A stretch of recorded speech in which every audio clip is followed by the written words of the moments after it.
When Trump's posse of little MAGA boys in the House didn't jump when he said, well, Tiny Fingers freaked. And now he's freaking again because Republicans won't vote on his big, beautiful tax bill. And the reason they won't is really simple, real basic. The math ain't there. And then there's this question too. What is the role of government and who should pay for its operations? Boom, that's it. That's simple. But it's not, especially for Trump and his boys club. But the members of Congress are, for the most part, doing well, but they're not billionaires, and the people who vote for them aren't either. So how do you cut taxes for the uber rich and at the same time provide social services for the poor and collapsing middle class? Well, you can't. Not without raising the ceiling on the debt limit, which you'll have to do.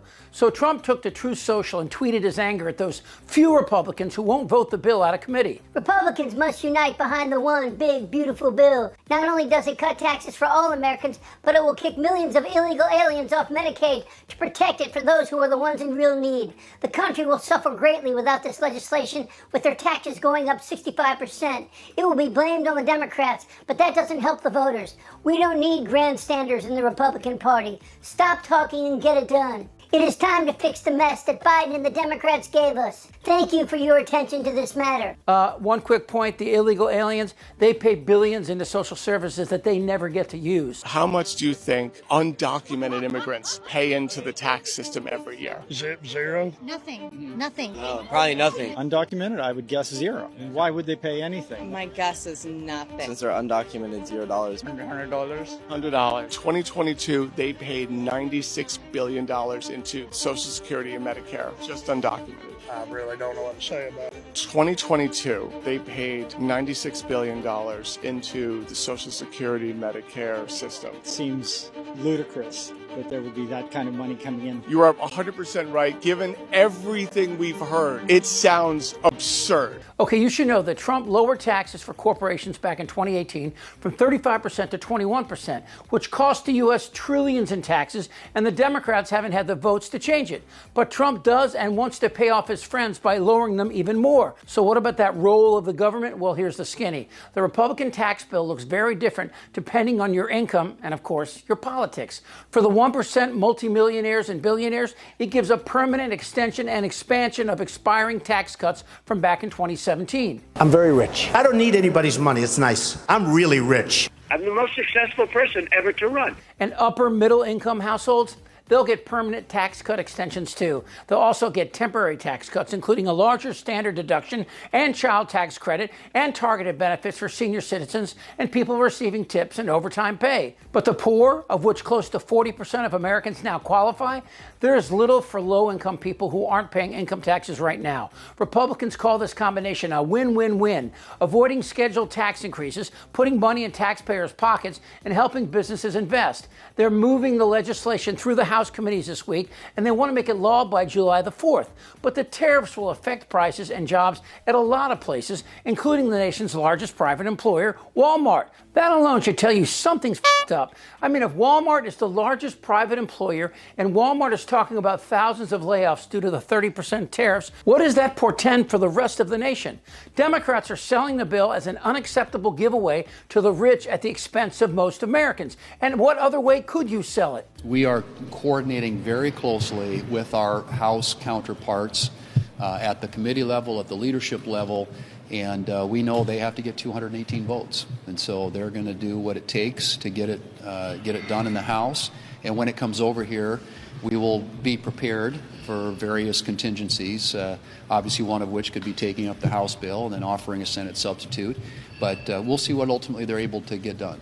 Trump calls this a big, beautiful bill. We call it the big grift.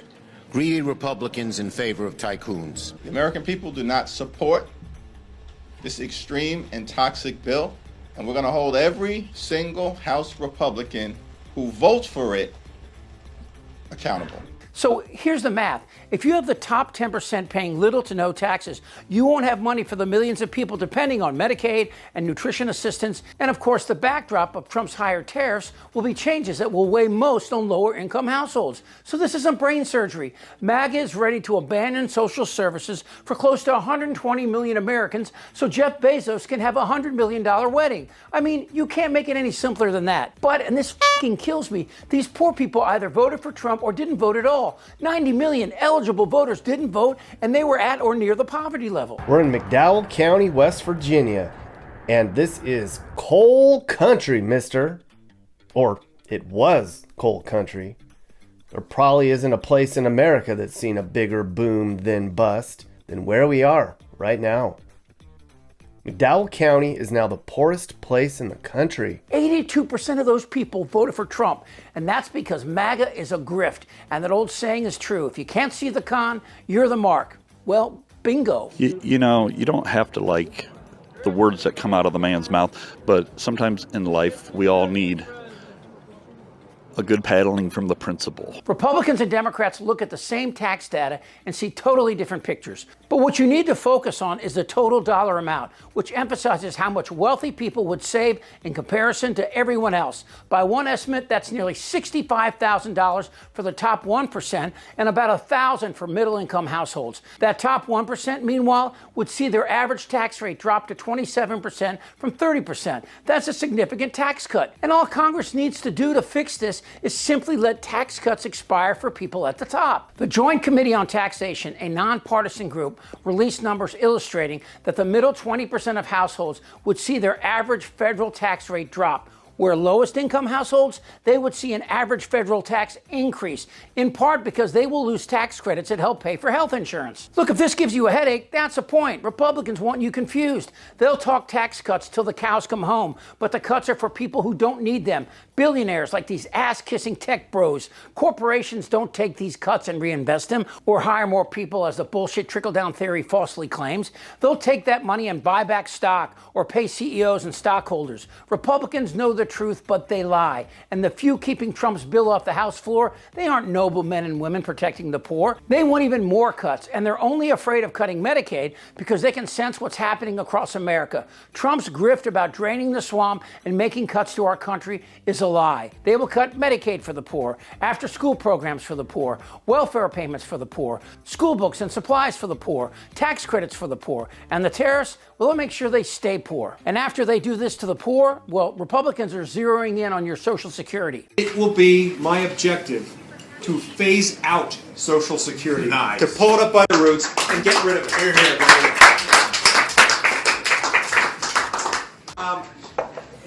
People who advise me politically always tell me that's dangerous. In 30 days, Trump's going to spend $50 million on a parade for his birthday, and he'll spend up to $150 million each year to fly to Mar-a-Lago just to play golf. My question is this: if you're MAGA, are these numbers that difficult to understand? Tara, you're an idiot! Goddamn right. Drop your pants. I don't want to talk about this stuff. Am I wrong? Yes! Tick-tock! You're in a lot of trouble, Donnie. I think he's crazy. I'm Chip Franklin.